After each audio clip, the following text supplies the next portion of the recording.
chit our potatoes. Welcome to Gardening with Ben, everybody, and in today's video we're going to be chitting our potatoes and showing you what varieties we're going to be growing this year down at the allotment.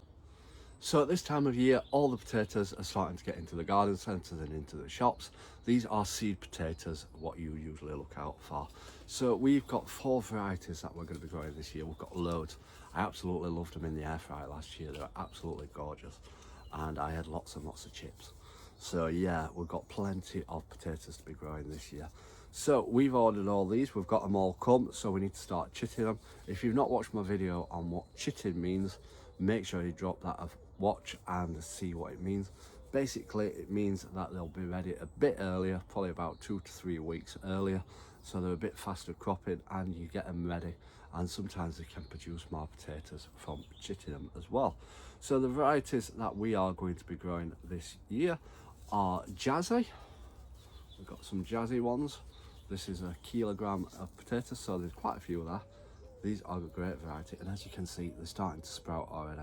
When you're buying potatoes, don't have lots of leggy sprouts on them, because that won't be any good for them. You just want them with short sprouts on them already, and if they've not got any on them, even better. So yeah, watch out for that. Make sure that you don't store them in the dark as well, because that's what makes them leggy. Next up we have got the red Duke of York, great for chips. So yeah, 2 kilograms of this. So we've got a load of potatoes this year. We're going to be growing absolutely loads on the plot for down here, so hopefully we'll get some great crops. Next up is our main crop potato, which are Maris Piper. Another great variety to grow down at the plot. Only issue with main crop potato is that you've got to watch out for blight, so yeah, keep an eye on that. So another 2 kilograms of them. And then one of my favourite potatoes, what I love to grow, are this Charlotte potato.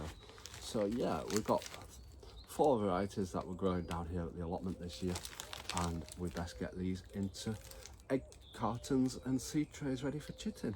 I've got no egg cartons as I don't tend to have many eggs, but yeah, we're going to put them into seed trays and we're going to put them into these mini greenhouses to stop hopefully the mice and the rats get into them, and hopefully the squirrels as well, because last year they pinched them all, so we didn't have many potatoes to grow last year, which was absolutely rubbish for me. I didn't like that at all, so yeah, we didn't get many potatoes last year. So let's get them all prepared and ready for. So right, we're ready for chitting these, and if you're like me, you store all your seed trays and your containers, what you get all your flowers in. These are perfect for using for chitting your potatoes, as they don't get soggy like egg boxes do, so they're pretty good at being great for chitting with. So we're going to start with our Jazzy potatoes first and get those in. So what we need to do is just empty out that compost, as we don't want that in there. So yeah, basically what you need to do is get your potato. Like I said, these are starting to sprout already, these ones, so these help in identifying where the eyes are on the potato. The eyes are where the sprouts come through, so yeah, as you can see, the eyes are more at the top of that. So all I'll do is basically pop them in to these containers like that, face upwards, so that they start sprouting.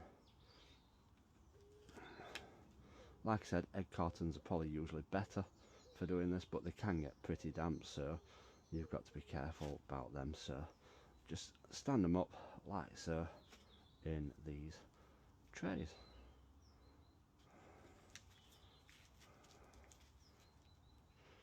Obviously if they start sprouting at the bottom, you can turn them around and put them where the sprouts start coming through, but yeah, the eyes are pretty easy to find on these.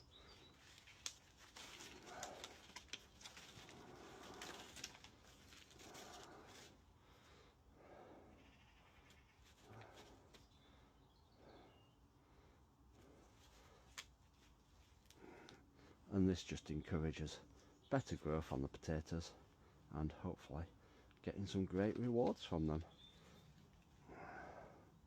So yeah, those are done. So we need to keep us a label with them so that we know which variety they are, and we'll pop them into our mini greenhouse to start chitting in a second. So let's do all the rest. So right, we've put them all into the seed trays and we know which varieties are which, so we just need to pop them into the mini greenhouse now on the shelving so that they can start chitting and hopefully secure away from the rats and the mice and the squirrels. So yeah, let's get all them moved and put on the mini greenhouse. So that is all the potatoes on the shelves with the seed packets on each tray so that we know which varieties of seed potatoes we've got growing. And yeah, make sure that you keep them labelled up because you need to know what varieties are which and when they'll be ready for harvesting at different times. If you've not seen the video on what's the difference between earlies, first earlies, second earlies, main crops, have a look at that video and it explains it all. But yeah, they'll be ready to plant. We'll be planting as on Good Friday, as that is when I usually plant them. Yes, it moves every year, but it's an old gardener's tale that you plant them on Good Friday. It's to do with the moon, so that is what I've always stuck to doing. So yeah, we'll leave those in there and we'll plant them out on Good Friday. So stay tuned for that video. So I hope you've enjoyed that video on us chitting our potatoes and found it useful, and let me know in the comments if you're going to be chitting your potatoes or not, and if you've got any yet and what varieties you're going to be growing. So until next time everyone, remember, keep smiling, keep shining and keep gardening with Ben everyone.